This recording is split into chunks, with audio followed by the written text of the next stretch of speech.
de la mañana, los mercados pendientes a esta hora de la publicación de lo que va a ser el dato del día, ese dato de Eurostat sobre el pulso de la economía europea, ese dato de PIB que estábamos esperando y que viene, recordemos, importante de lo que era esa economía europea, que además se tiene que confirmar el dato que ya habíamos conocido y que viene precisamente de esas cifras, son las revisadas del PIB de la zona euro del segundo trimestre, y también vamos a conocer esa tasa de empleo del bloque. Se esperaba una subida del 0,6% en tasa anual y del 0,3% en la trimestral. Sin lugar a dudas, es la cifra esperada y vemos que crece menos en esa tasa anual de lo que se esperaba, en concreto una décima menos. Era poco, un 0,6, pero crece un 0,5% lo que crece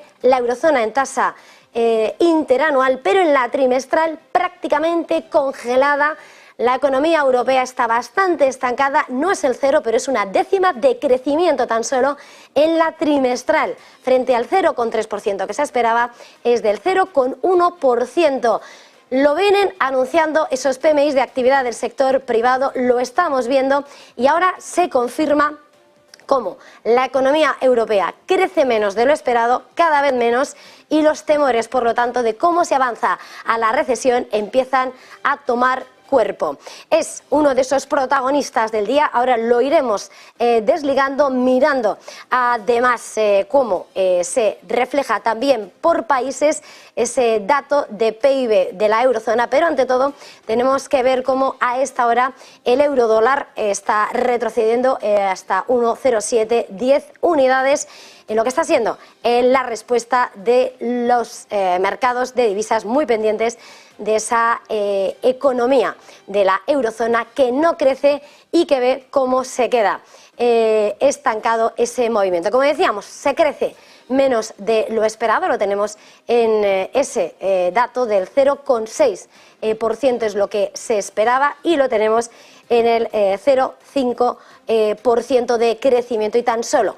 una décima de crecimiento en el trimestral. Sin lugar a dudas, vamos a ir detallando esos datos de la economía de la eurozona. Y aquí es, sin lugar a dudas, lo que los mercados van a cotizar, mientras esos miedos, esos temores a la recesión, y sobre todo con esa economía alemana que flaquea y que además hemos visto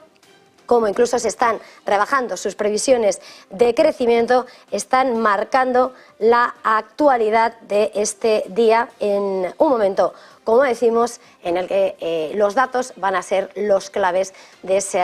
comportamiento de la economía en la eurozona. Con todo esto, tenemos que mirar también a las referencias que estábamos esperando y que de alguna manera llega también con ese dato del IFO, el dato de IFO en Alemania, que se acaba de publicar y en el que estamos viendo cómo ese IFO de Alemania mantiene su previsión de crecimiento del PIB para 2023 en el menos 0,4%, es decir, no va a haber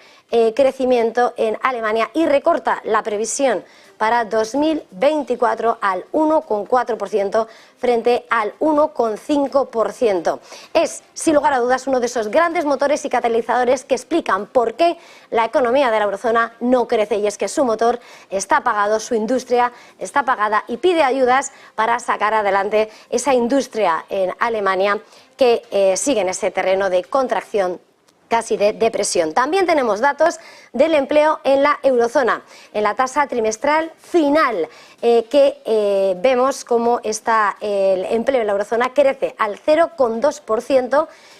se mantiene en el 0,2% como el dato anterior, cuando lo que se esperaba era un resultado plano. Es, sin lugar a dudas, la radiografía en este punto. No sé si podemos ir ya con el análisis